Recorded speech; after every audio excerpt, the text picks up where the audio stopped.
Tiếp tục các bạn đi. Các bạn thế nào?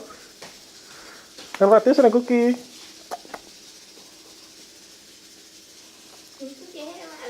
Các bạn à, các bạn lại đi thế nào con? Lăn lộn thế nào?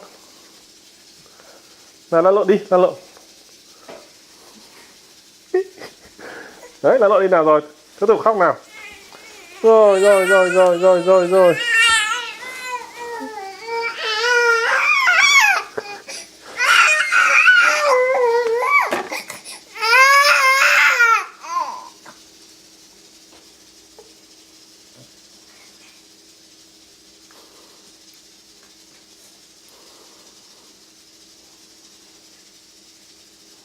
Nghĩ tiếp đi thế nào?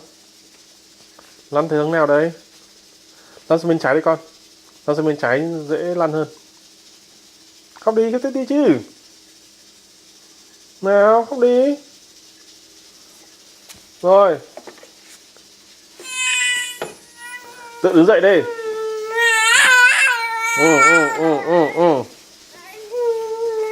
Đúng rồi, tự đứng dậy. Cái đó nó ấy, ấy thì mẹ là khóc ngay mà.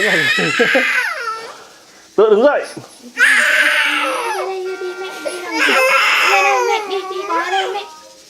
Đấy. Ngồi dậy tốt rồi. Đấy. Thế đấy. Làm sao hả? Đấy, được chiều quá thế này này.